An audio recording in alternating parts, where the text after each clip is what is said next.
Good morning to you, Senator. Good morning. Good morning. There's a lot that still hasn't been figured out here in this deal. But you wrote 9 days ago the idea of a U.S. plan with partners to create a fund of at least $300 billion. This is point 6 in the memorandum, is tone deaf, and it's akin to a Marshall Plan for Germany with the Nazis still in charge. Why did you change your position and now you support it? Because before I thought the money was coming from the West. If the West funds Iran, I think that would be a Marshall Plan with the Nazis still in charge for Germany. If the plan envisions the Sunni Arabs, if the Sunni Arabs do it, can you imagine if Saudi Arabia, Qatar, and the United Arab Emirates invest $300 billion in Iran? That would tell me that Iran has changed. To all the experts out there, do you think Saudi Arabia, Qatar, and the United Arab Emirates are going to invest in Iran with a theocracy bent on destroying Sunni Islam? So think it through. If the money comes from the Sunni Arab world, I hope it happens. It would mean that the Sunni Arabs believe that Iran has changed to the point they want to be a business partner. I pray that happens. I doubt if it will. You doubt if it will. Well, I want to ask you about some of the criticism of the agreement from your fellow Republican colleagues. Take a listen. If we give billions of dollars to Iran, that money will be used to murder Americans. And so I don't believe we should do that. They'll use the money that is being released to rebuild their ballistic missile arsenal and begin to enrich again. And that's going to be a continuing danger. That money, Brooke, we know is not going to go to build new hospitals or daycares. It's going to go to replenish their drone stockpiles, their missiles, to support terrorists like Hezbollah and Hamas. We had 13 Americans dead. We spent anywhere from $25 to $100 billion in munitions, and it turns out we've lost a credible threat of attacking them again. So there's a lot of stuff in there. It's bad. All of those Republicans are seriously doubting the president here, Senator Graham. Do you agree with their concerns? No, I don't. We're not giving any money to Iran that can change the course of history to try diplomacy. Is the MOU problematic? Yeah.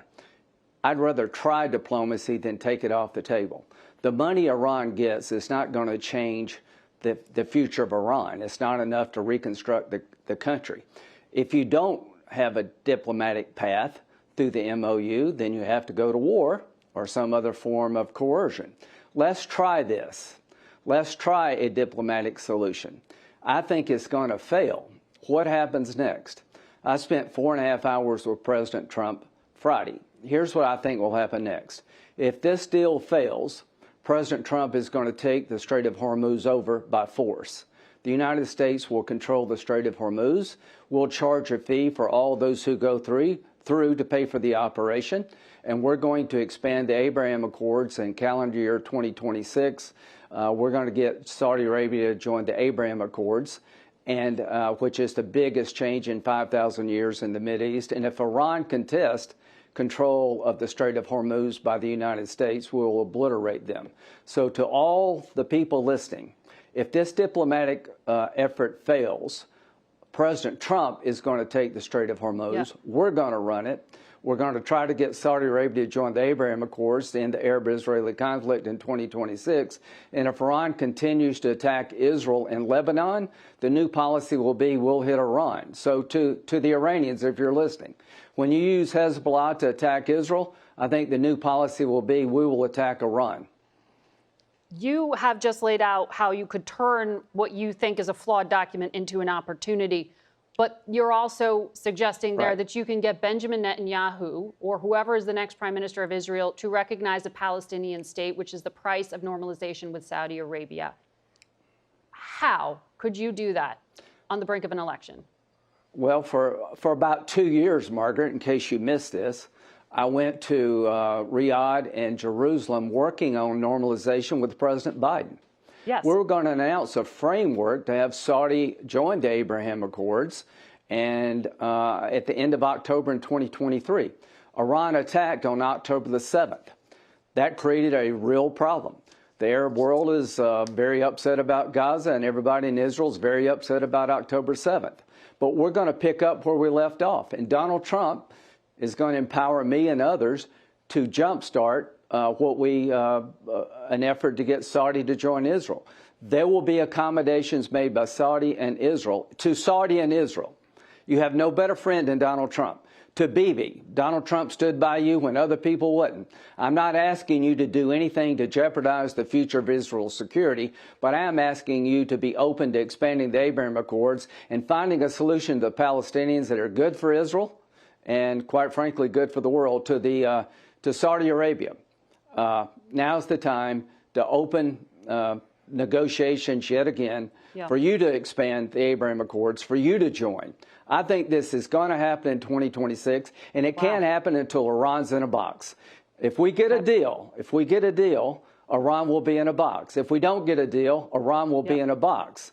To Lebanon, to the people in Lebanon, help is on the way. Hezbollah's been terrorizing your country for a long time. That's about to end.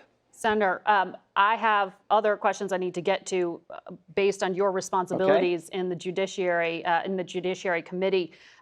President Trump appeared to sabotage his own nominee, Jay Clayton, who was going to be the nominee with a confirmation hearing last week to run the Director of National Intelligence. He told him not to show up at his hearing. So that left Bill Pulte, this controversial head of the Federal Housing Agency, who has no prior intelligence background or security clearance, in charge. Are you comfortable with giving Pulte the keys to the 18 agencies? I think what we had in place should happen. I think Clayton should be the new DNI. President Trump was told that Democrats were not going to support FISA reauthorization, and he got mad and pulled out of the agreement.